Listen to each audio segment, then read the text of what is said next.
மொத்தத்துல நம்ம அர்ஜுன் தன்னோட திருமண வாழ்க்கை நல்லா இருக்கணுங்கிறதுக்காக பேச்சுலர் விநாயகர்கிட்ட வேண்டிட்டு இருக்கான்.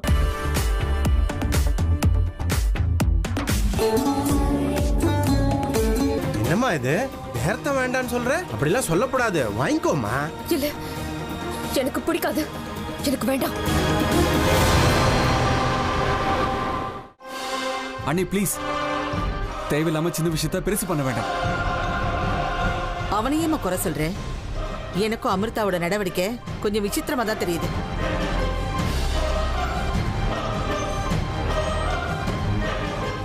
யாராவது துளசி தீர்த்தத்தை வேண்டான்னு சொல்லுவாங்களா?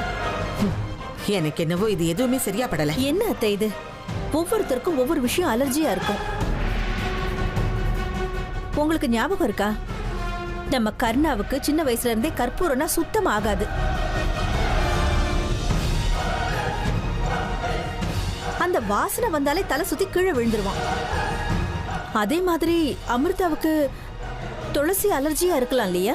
நீ தொட்டதுக்கெல்லாம் சாக்கு சொல்லிட்டு இருக்காது ஹேமா. வீட்டுக்குள்ள பாம்பு பூச்சி எதுவும் வரக்கூடாதுங்கிறதுக்காக எங்க பாட்டி வீட்டை சுத்தி துளசி செடிகளை வளர்த்தாங்க. எந்த அலர்ஜியா இருந்தாலும் அத வாசம் பிடிச்சாலே உடனே சரியா போயிடும் தெரியுமா? நம்ம வம்சத்துல துளசிக்கு எப்பேற்பட்ட ஸ்தானத்தை கொடுத்திருக்கோன்னு உங்க எல்லாருக்கும் தெரியும் இல்லையா?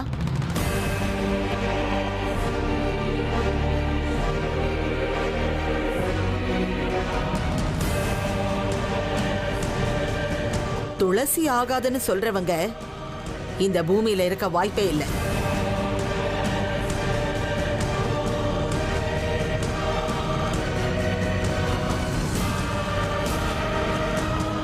உண்மையிலேயே இவ மனுஷிதானா இல்ல வேற எங்கேயாவது வந்திருக்காளான்னு எனக்கு உண்மையிலேயே இப்பதான் சந்தேகம் வருது.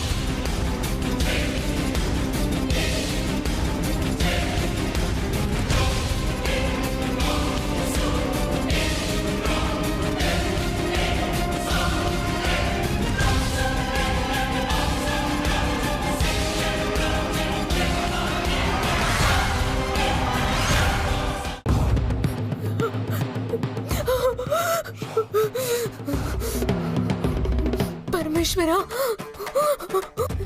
எனக்கு இந்த நிலைமை, இப்ப நான் என்ன செய்வேன்? இந்த ஆபத்துல இருந்து நான் எப்படி மீண்டு வரது?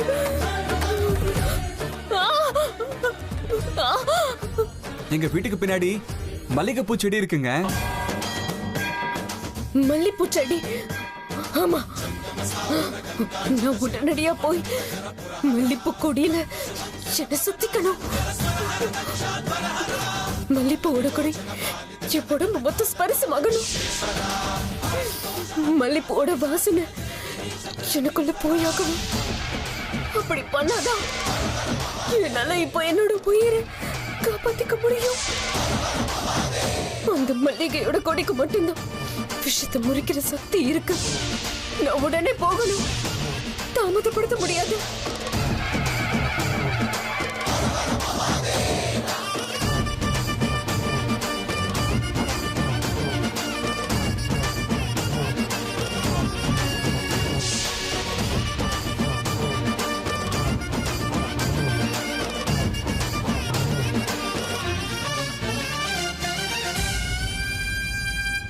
எனக்கு என்னமோ எதுவும் சரியா படல. வீட்டுக்கு வந்த மருமக கிட்ட ஏதாவது சில எதிர்பார்ப்புகள் இருக்கும். அதுக்கேத்த மாதிரி நடந்துகிட்டாதான் மருமகன்ற மதிப்பும் இருக்கும்.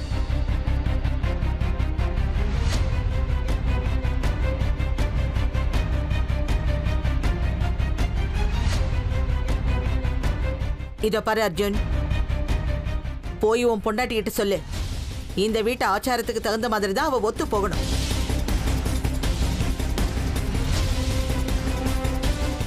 அப்படி இல்லைன்னா நான் வேற மாதிரி முடிவெடுக்க வேண்டி வரும்.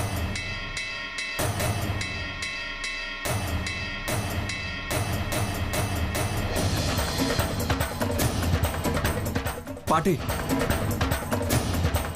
அர்ஜுன், லவ் பண்றது ஒன்றும் பெரிய விஷயம் இல்லப்பா. அதுக்கப்புறம் இருக்கிற பொறுப்புகள் எல்லாம் கரெக்டா செய்யறது தான் பெரிய விஷயம். அப்படிதானே பாட்டி? சித்ரா, நீ கொஞ்சம் பேசாம இருக்கியா? அத்தை நீங்க என்ன அர்த்தத்துல இப்படி பேசுறீங்க? ஹேமா, நீ கொஞ்சம் சும்மா இரு. அம்மா சொல்றது கரெக்டா தான் இருக்கு. சாமி விஷயத்துல அபசகுணமா நடந்துக்கிறது உனக்கு தப்புன்னு தோணல? ஆமா அர்ஜுன், அமிர்தாவோட பிஹேவியர் சில நேரங்களில் ரொம்ப விசித்திரமா இருக்கு.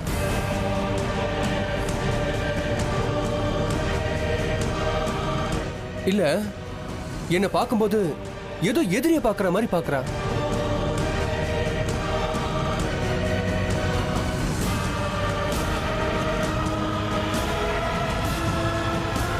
அவ என்ன அந்த மாதிரி பார்க்கும்போது விட்டா என்ன பார்வையிலே கொன்னுடுவா போல இருக்கு.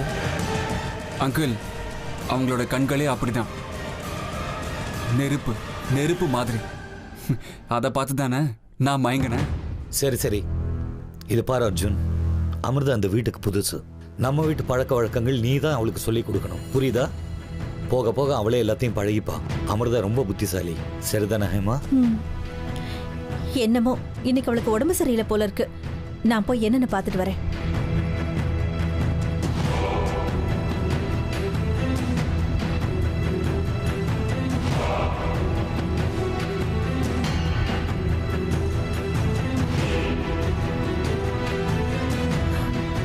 அர்ஜுன், அர்ஜுன், அர்ஜுன், மேல அண்ணி கூப்பிடுறாங்க, போய் பாரு.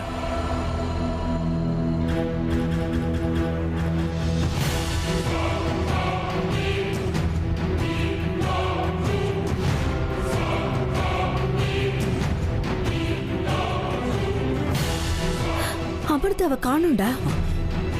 என்னம்மா சொல்றீங்க? அவ ரூம்குள்ள தானே வந்தா? வேணும்னா நீயே போய் பாரு. இருங்க பாக்குறேன்.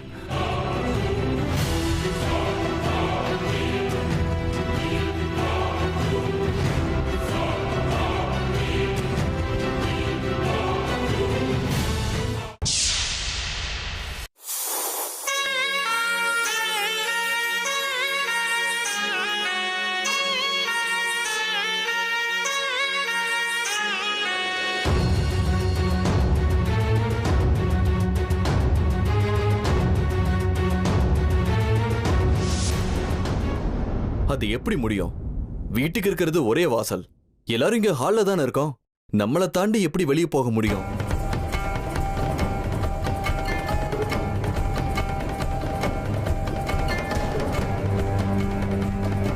ஆமா, நம்ம எல்லாரும் இங்க கீழே இருக்கும்போது நமக்கே தெரியாம எப்படி வெளியே போக முடியும்? என்னென்னமோ விசித்திரமா நடந்துட்டு இருக்குப்பா. எனக்கு இதெல்லாம் எதுவுமே புரியல.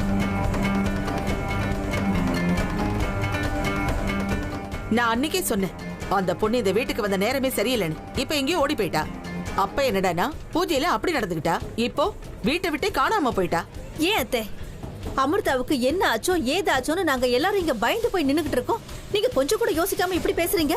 உங்களுக்கு எப்படி அத்தை இப்படி எல்லாம் பேச மனசு வருது? ஹேமா, அம்மா, சண்டை போடுற நேரமா இது? முதல்ல அமிர்தா எங்க இருக்கான்னு தேடலாம், வாங்க. தேடுங்க தேடுங்க. யாரை இழுத்துக்கிட்டு எங்க ஒன்னாலும் யாருக்கு தெரியும்?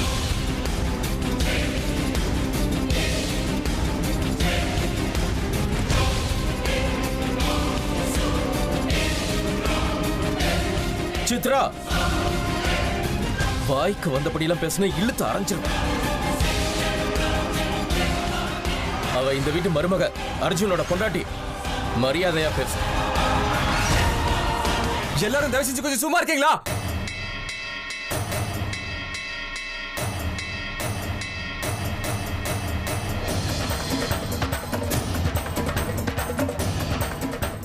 யாரும் பேச வேண்டாம். உங்களால முடிஞ்சா அமிர்தாவை தேடுறதுக்கு எனக்கு உதவி செய்யுங்க. இல்லைன்னா வாயை முடிக்கிட்டே சும்மா இருங்க. இதுக்கு மேல அமிர்தாவை பத்தி ஒரு வார்த்தை பேசினாலும் நான் சும்மா இருக்க மாட்டேன்.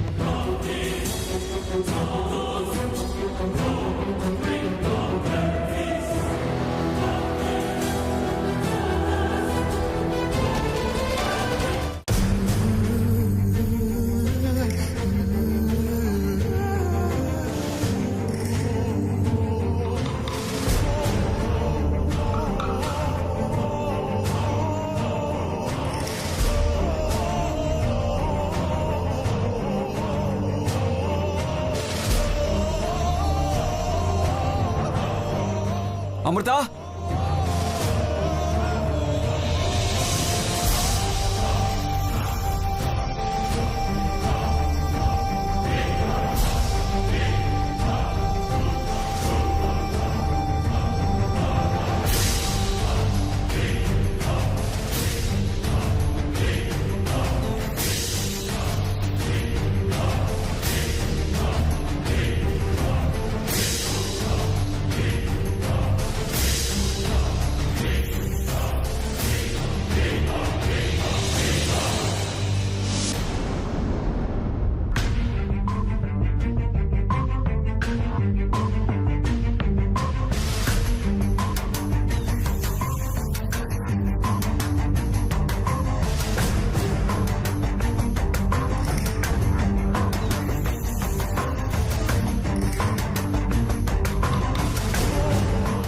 அமிர்தா எங்கதான் போயிருப்பா?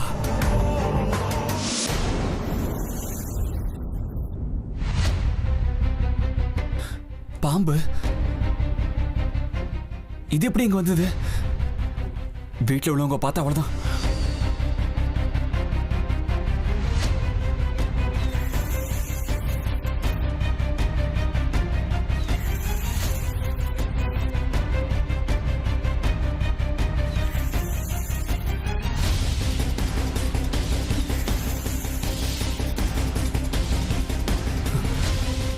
வீட்டுல உள்ளவங்க, அதுவும் பாட்டியும் சித்தப்பாவும் பார்த்தா இதை சாகடிச்சிருவாங்களே. இப்ப என்ன பண்றது?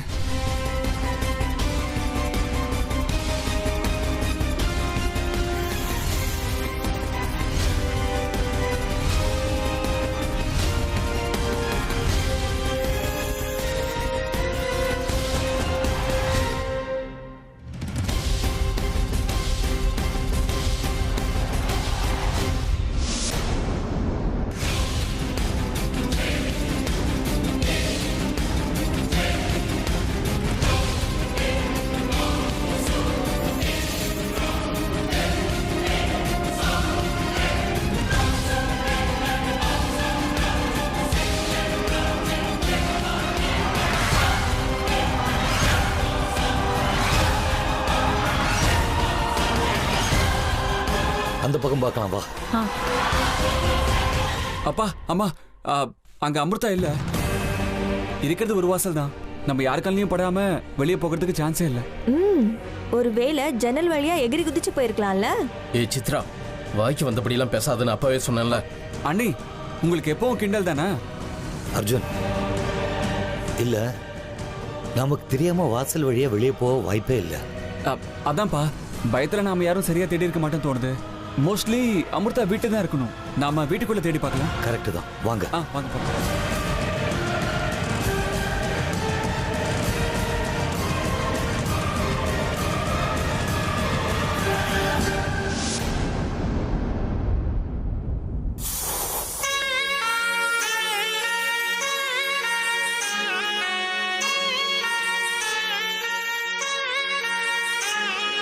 ஹே அம்மா, யாரு நீ? பாக்குறதுக்கு நாகராணி மாதிரியே இருக்க. எங்க வீட்டுல இருக்கிறவங்க கல்ல பட்டா அவ்வளவுதான், உன்னை நேரா கைலாசத்துக்கு அனுப்பியிருப்பாங்க. சரி சரி, சீக்கிரம் இங்கிருந்து போயிடு. யார் கல்ல பட்டா உனக்கு தான் ஆபத்து. போ போ.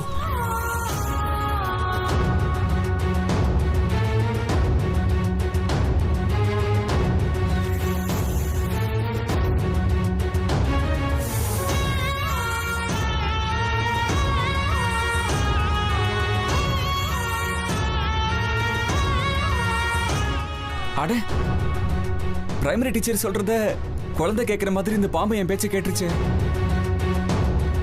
பாம்புக்கு நான் பேசுறது புரிஞ்சு போச்சு போல இருக்கு. அப்படின்னா எனக்கு பாம்பு மொழியும் தெரியுமா? அன்னைக்குமா போன ஜென்மத்துல நான் பாம்பா பிறந்திருப்பேன் போல இருக்கு.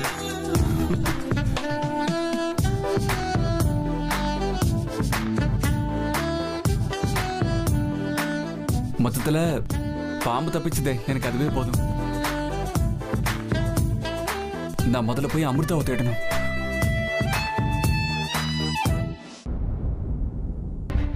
எங்க போயிருப்பா? இந்த பொண்ணு எங்க போனான்னு தெரியலையே. அர்ஜுன் ரூம்ல இருப்பாளோ? இன்னொரு வாட்டி நல்லா தேடி பார்க்கறேன். அமிர்தா, அமிர்தா, நீ எங்க இருக்கேம்மா? அத்தை, நான் இங்க இருக்கேன் அத்தை. அமிர்தா, நீ இங்க என்ன பண்ணிக்கிட்டு இருக்க? அர்ஜுன், அர்ஜுன், அமிர்தா இங்க இருக்கா? என்னாச்சு உனக்கு? அமிர்தா, அங்க என்னக்காச்சு உங்களுக்கு? தூக்குடா, எழுந்துருமா, பாத்து.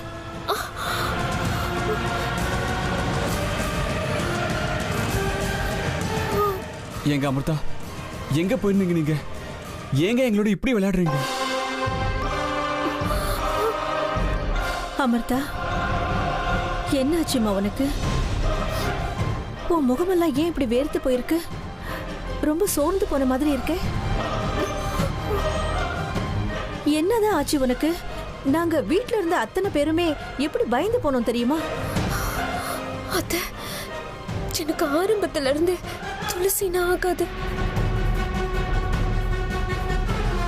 சின்ன வயசுல இருந்து உடம்பு கொத்துக்காது. துளசி சாப்பிட்டேன்னா எனக்கு மூச்செல்லாம் உடைச்சு உயிரே போற மாதிரி ஆயிடும். ஐயோ, அந்த வாசனையே எனக்கு ஆகாதத்த. அதனால்தான் அப்பவே தலை சுத்தி விழுந்துட்டேன். அதுக்கப்புறம் என்ன ஆச்சுன்னு எனக்கே தெரியல. கண் முழிச்சப்புறம் எழுந்து உட்காந்து உடனே நீங்க வந்துட்டீங்க.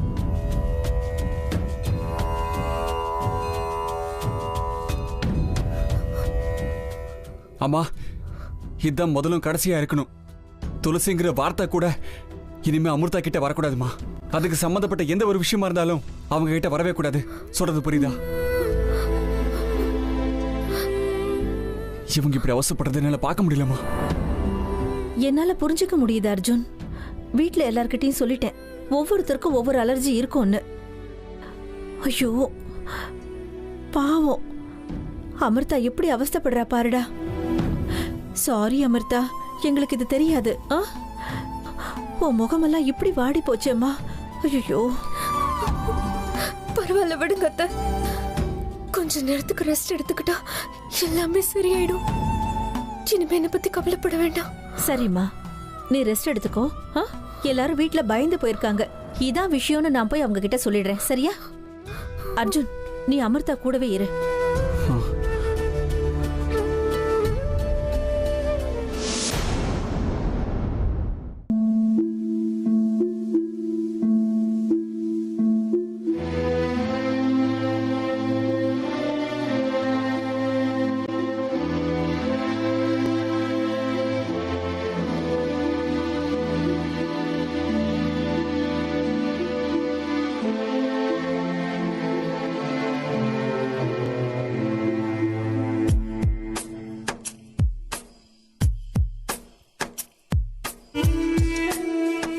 நல்ல வேலை கிடைச்சிட்டுங்க.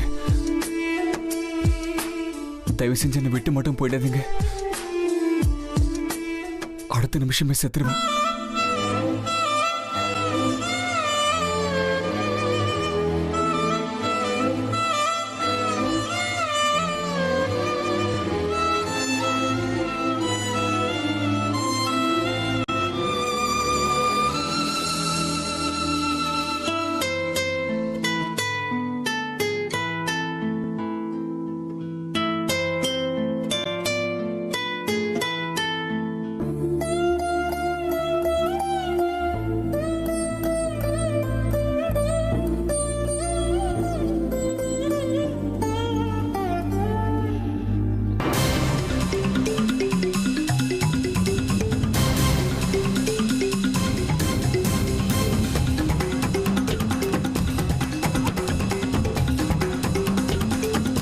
என்ன இது?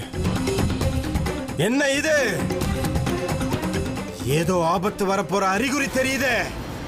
எரிஞ்சுக்கிட்டு இருந்த தீ இப்ப ரொம்ப அதிகமா எரியுது.